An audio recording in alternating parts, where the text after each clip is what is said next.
मैं सुमति कुमारी अमेरिका के क्रांति के कारण एवं परिणामों का वर्णन करूंगी या अमेरिका का स्वतंत्रता संग्राम के बारे में वर्णन करूंगी। तो आइए प्रारंभ करते हैं अमेरिका का स्वतंत्रता संग्राम।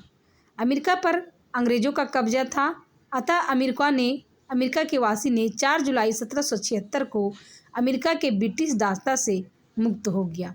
इसीलिए अमेरिका में प्रत्येक वर्ष 4 जुलाई को स्वतंत्रता दिवस या आज़ादी का दिन मनाते हैं। अमेरिका के स्वतंत्रता संग्राम के समय वहाँ की जनता ने एक प्रसिद्ध कथन कहा था, प्रतिनिधित्व नहीं तो कर नहीं। अर्थात सिर्फ ब्रिटेन अमेरिका के वासियों को अपने कब्जा में लिया हुआ था, लेकिन वहाँ पर प्रतिनिधित्व नहीं करता था और तरह तरह का टैक्स लेता था। अर्थात वहाँ की जनता का कहना था कि जब प्रतिनिधित्व ही नहीं कर रहे हैं तो हम कर क्यों देंगे। इसलिए अमेरिका के स्वतंत्रता संग्राम के समय वहाँ की जनता का नारा था, प्रतिनिधित्व नहीं तो कर नहीं। अब हम देखते हैं कि अमेरिका की स्वतंत्रता संग्राम या अमेरिका के क्रांति के कारण के निम्न कारण महत्वपूर्ण है। वह देखते हैं सबसे पहला कारण में अस्टाम अधिनियम जो 1765 ब्रिटिश सरकार एवं इसके प्रधानमंत्री ग्रेनविल ने ब्रिटिश संसद से एक अधिनियम पारित करवाया जिसे अस्टाम अधिनियम कहा जाता है। इस अधिनियम के द्वारा सभी सरकारी दस्तावेजों, कानूनी दस्तावेजों पर सरकार द्वारा निर्धारित शुल्क का स्टाम्प लगाना पड़ता था, जिसके कारण अमेरिका की जनता में असंतोष की भावना फैल गई। यानी स्टाम्प जो अधिनियम आया था 1765 ईस्वी में, और वहाँ के जो प्रधानमंत्री था ग्रेनविल, उसी समय यह पारित हुआ था, जिससे अमेरिका के जनता को हानि हो रही थी और वहाँ की जनता फिर एकजुट हो गए थे और ब्रिटिश के कब्जे से मुक्त होने के लिए उन्होंने क्रांति किया था। दूसरा कारण देखते हैं सप्तवर्षीय युद्ध 1756 से 1763। यह युद्ध ब्रिटेन और फ्रांस के बीच हुआ था। उत्तरी अमेरिका में क्यूबेक से लेकर के मिसिसिपी घाटी तक फ्रांसीसी उपनिवेश फैले हुए थे। इस क्षेत्र में 1756 से 1763 के बीच इंग्लैंड और फ्रांस के बीच सप्तवर्षीय युद्ध हुआ, जिसमें इंग्लैंड विजय रहा तथा कनाडा स्थित फ्रांसीसी उपनिवेशों पर भी कब्जा अंग्रेजों ने कर लिया। इस युद्ध के परिणाम स्वरूप जो अमेरिका वासी थे, इन लोग का जो खतरा था फ्रांसीसियों से वह कम हो गया, जिसके कारण अमेरिका के नागरिकों को ब्रिटेन के विरुद्ध विद्रोह करने का अवसर प्राप्त हो गया। यानी अभी अमेरिका वासियों के पास दो खतरा था, एक फ्रांस का खतरा था और दूसरा ब्रिटेन का खतरा था। लेकिन ब्रिटेन और फ्रांस के बीच युद्ध होता है 1756 से 1763 के बीच, जिसमें फ्रांसीसियों की हार होती है।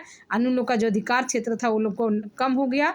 अब अमेरिका वासियों का मौका मिला, तब सिर्फ हमको ब्रिटेन से लड़ना है, और उन्होंने क्रांति का ये कारण महत्वपूर्ण रहा। तीसरा कारण देखते हैं आयात कर अधिनियम 1767 में ब्रिटिश सरकार ने आयात कर प्रारंभ किया, जिसके द्वारा अमेरिका में कागज, चाय, शीशा, रंग धातु पर आयात कर लगा दिया, जिसके कारण अमेरिका वासियों ने इस अधिनियम का विरोध किया। यानी इन वस्तुओं पर कर लगाने के कारण वहाँ के वासियों को बहुत ही समस्या का सामना करना पड़ रहा था, अतः इस अधिनियम को अब विरोध करता है। तीसरा बौद्धिक चेतना का विकास। अमेरिका में शिक्षा और पत्रकारिता के विकास के कारण बौद्धिक चिंतकों जैसे Benjamin Franklin, James Wilson, John Adams, Thomas Jefferson, Thomas Paine, James Otis, Samuel Adams जैसे विचारकों ने अपनी लेखनी के द्वारा अमेरिका जनता को क्रांति के लिए प्रेरित किया। यानी इन जो दार्शनिकों ने तरह तरह के पत्र के माध्यम से, अपनी लेखनी के माध्यम से लोगों को जागरूक करने का काम किए और वहाँ की जनता ने एकजुट होकर के ब्रिटेन के सत्ता से मुक्त हुआ। आगे देखते करों में वृद्धि। इंग्लैंड ने शराब, रेशम, कॉफ़ी इत्यादि वस्तुओं पर कर लगा दिया। साथ ही साथ अमेरिका द्वारा उत्पादित वस्तुएं जैसे चावल, लोहा, लकड़ी, तंबाकू इत्यादि के निर्यात केवल इंग्लैंड को ही किया जा सकता था। यानी कि जो भी अमेरिका में उत्पादन हो रहा है, जो जितने सारे वस्तुएं हैं, जो भी उत्पादन हो रहा है, अमेरिका वासी सिर्फ इंग्लैंड को ही बेच सकते थे और दूसरा जगह बेच नहीं सकते थे। और ये जो इंग्लैंड था वह कम दाम में लेता था, जबकि इन वस्तुओं को अन्य व्यापारी जैसे हो गए डच, फ्रांसीसी, ये लोग ज़्यादा दाम देते थे, लेकिन फिर भी अमेरिका वासी सिर्फ इंग्लैंड के पास ही बेच सकते थे, दूसरे पास नहीं बेच सकते थे, जिसके कारण वहाँ के जनता अंग्रेज़ों के विरुद्ध क्रांति कर दी। इंग्लैंड ने भी यह नियम बना लिया कि जिन औद्योगिक माल को इंग्लैंड में तैयार किया जाता है वही माल अमेरिका में तैयार नहीं किया जा सकता है। यानी इसके अलावा और नियम बनाया गया कि जो वस्तु इंग्लैंड में बनता है वह वस्तु अमेरिका में नहीं बन सकता है, और वही वस्तु जो इंग्लैंड में बन रहा है वो वस्तु अमेरिका वाले यूज करेंगे, जिसका विरोध अमेरिका जनता ने किया। तत्कालीन कारण में देखते हैं बोस्टन की टी पार्टी की घटना। अमेरिका स्वतंत्रता संग्राम का तत्कालीन कारण बोस्टन की टी पार्टी। इंग्लैंड के प्रधानमंत्री लॉर्ड नॉर्थ ने यह कानून बनाया कि कंपनी सीधे ही अमेरिका में चाय बेच सकती है। अब पहले के भांति कंपनी के जहाज़ों को इंग्लैंड के बंदरगाहों में आने एवं चुंगी देने की आवश्यकता नहीं है, मतलब डायरेक्ट हम अमेरिका में चाय को बेच सकते हैं। इस चाय नीति का अमेरिका में जमकर विरोध हुआ, क्योंकि अमेरिका वासियों का यह आरोप था कि ब्रिटिश सरकार सस्ती चाय के माध्यम से अमेरिका पर अन्य प्रकार की बाहरी करों को लगाने में अपने अधिकार को बनाए रखनी चाहती है। आगे क्या होता है कि 16 दिसंबर 1773 को बोस्टन नामक बंदरगाह नगर में सैमुअल एडम के नेतृत्व में अंग्रेजी जहाज़ों में मौजूद चाय के 350 डिब्बों को समुद्र में फेंक दिया, जिससे समुद्र का पानी रंग लाल हो गया।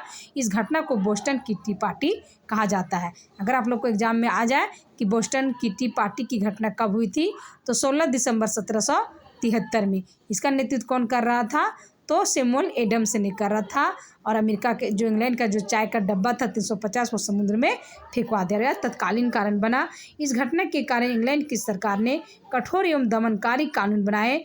बोस्टन बंदरगाह को बंद कर दिया गया और सैनिक को नगर में रहने का नियम बनाया गया तथा हत्या संबंधी मुकदमा अमेरिका न्यायालयों से इंग्लैंड तथा अन्य उपनिवेशों के हस्तांतरण कर दिया गया। यानी अमेरिका में जो घटना हो रहा है, अमेरिका न्यायालय में इसका निर्णय नहीं होगा, बल्कि वह निर्णय इंग्लैंड में होगा। इन कठोर कानूनों को जमकर विरोध किया हुआ इंग्लैंड का सम्राट जॉर्ज तृतीय ने अमेरिका उपनिवेश को विद्रोही घोषित कर तथा विद्रोह को दबाने के लिए सैनिकों की भर्ती शुरू कर दी। यानी इस विद्रोह को दबाने के लिए जो इंग्लैंड के राजा था उस समय जॉर्ज तृतीय, उसने सैनिक भर्ती शुरू कर दिया। और इसी समय थॉमस पेन अपनी प्रसिद्ध पुस्तक कॉमन सेंस को प्रकाशित की, जिसमें इंग्लैंड के कड़े शब्दों में निंदा की गई तथा यह कहा गया कि यह अलविदा करने का समय है। यानी इसी समय जो पत्रकार था, दार्शनिक था थॉमस पेन, उन्होंने एक पुस्तक लिखा कॉमन सेंस, और यह प्रकाशित कर देता है उसी समय। और इनमें तरह तरह का बातें लिखा हुआ था इंग्लैंड के विरुद्ध में कि यही समय है कि इंग्लैंड को हम लोग यहाँ से विदा कर सकते हैं और हम लोग अमेरिका स्वतंत्र कर सकते हैं, जिससे अमेरिका जनता में एकजुटता और क्रांतिकारी भावना फैल गई और अपने अमेरिका को स्वतंत्र कर लिए। अमेरिका स्वतंत्रता संग्राम के सेनानायक जॉर्ज वाशिंगटन ने एक सम्मेलन फिलाडेल्फिया में बुलाया तथा 4 जुलाई 1776 को इस सम्मेलन में स्वतंत्रता की घोषणा कर दी। अमेरिकी स्वतंत्रता संग्राम का सेनानायक जॉर्ज वाशिंगटन अमेरिका के प्रथम राष्ट्रपति नियुक्त हुए और इन्हें अमेरिका का राष्ट्रपिता की उपाधि भी दी गई। जब अमेरिका में तत्कालीन कारण हुआ, जिससे अमेरिका का जो सेनानायक था और फिलाडेल्फिया में सम्मेलन बुलाया, कहा कि 4 जुलाई 1776 को हम लोग स्वतंत्रता की घोषणा करना है। और इसी जब अमेरिका स्वतंत्र हो गया तो अमेरिका का जो प्रथम सेनानायक है, यानी अमेरिका का प्रथम राष्ट्रपति जॉर्ज वाशिंगटन को ही नियुक्त किया गया और इन्हें अमेरिका का राष्ट्रपिता भी कहा जाता है। अब हम देखते हैं कि अमेरिका की स्वतंत्रता संग्राम यानी अमेरिका की क्रांति के कारण के परिणाम को हम लोग देखते हैं। तो देखते हैं कि अमेरिका के क्रांति का परिणाम निम्न हुए। देखते हैं कि पहला परिणाम में देखते हैं कि अमेरिका में प्रजातंत्र की स्थापना होती है। अमेरिका पहले ब्रिटेन के कब्जा में था, लेकिन जब अमेरिका स्वतंत्र हो जाता है तो अमेरिका में प्रजातंत्र की स्थापना होती है। अमेरिका स्वतंत्रता संग्राम के परिणाम स्वरूप अमेरिका में प्रजातांत्रिक शासन की शुरुआत की गई। अमेरिका का नया नाम संयुक्त राज्य अमेरिका रखा गया तथा इस देश ने समस्त विश्व के समक्ष 4 नए राजनीतिक आदर्श प्रस्तुत किया। यानी अमेरिका से ही 4 जो राजनीतिक आदर्श है वो अमेरिका से ही प्रस्तुत हुआ। वह है गणतंत्र, जनतंत्र, संघवाद और संविधानवाद। ये अमेरिका क्रांति का परिणाम है और यहीं से जो गणतंत्र जनतंत्र जो निकला, जो पूरा विश्व में प्रसिद्ध है। गणतंत्र एवं प्रजातंत्र की स्थापना अमेरिकन क्रांति की सबसे बड़ी देन थी। अमेरिका विश्व का पहला देश बन गया जिसे में लिखित संविधान का निर्माण किया गया। संघात्मक शासन व्यवस्था की भी स्थापना की गई। दूसरा परिणाम देखते हैं कि धर्मनिरपेक्ष राज्य की स्थापना। अमेरिका विश्व का पहला देश था जिसने आधुनिक इतिहास में सर्वप्रथम धर्मनिरपेक्ष की स्थापना की गई है। आगे जो परिणाम है सामाजिक परिणाम। क्रांति के परिणाम स्वरूप मानवीय समानता पर विशेष बल दिया गया। स्त्रियों को संपत्ति पर पुरुष की समान अधिकार दिया गया।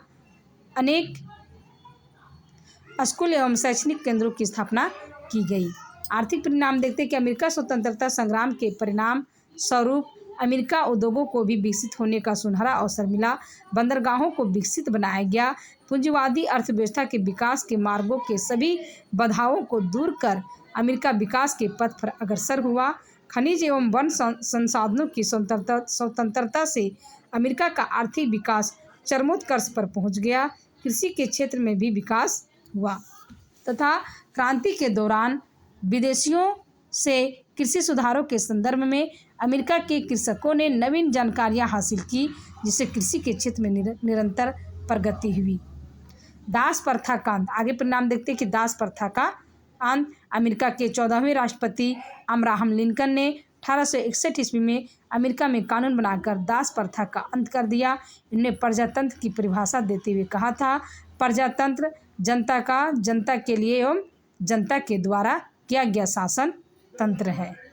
ये जो अब्राहम लिंकन का जो ये प्रजातंत्र के बारे में जो परिभाषा है, ये बहुत ही महत्वपूर्ण है। एग्जाम में पूछे जाते हैं कि प्रजातंत्र का मतलब जनता का, जनता के लिए एवं जनता के द्वारा किसका कथन है, तो अब्राहम लिंकन का।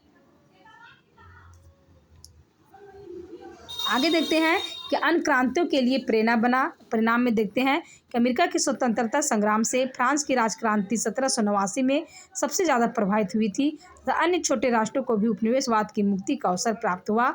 और इस स्वतंत्रता संग्राम में अमेरिकन महिलाओं ने गुप्तचर के रूप में कार्य किया था। यानी कि अमेरिका के क्रांति से अन्य विश्व में अन्य देशों का भी इस तरह का प्रेरणा का स्रोत मिला, जिसके कारण जो देश दूसरे देशों के अंदर में थे, कब्जे में थे, उन्हें स्वतंत्रता होने का मौका मिला। और सबसे जो पहला राजक्रांति देखते हैं कि फ्रांस की राजक्रांति जो 1789 में हुई थी और वह अमेरिका का ही देखा सीखी वहाँ पे हुआ था।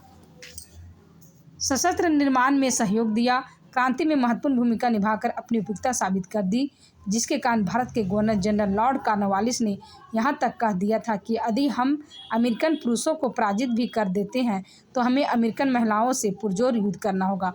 उस समय जो हमारे भारत का गवर्नर जनरल लॉर्ड कॉर्नवालिस था, वो कहते हैं कि अगर हम वहाँ के पुरुषों को पराजित कर देते हैं लेकिन वहाँ के अमेरिकन महिलाओं से भी पुरजोर युद्ध करना होगा। ये था अमेरिका की क्रांति का परिणाम। Thank you.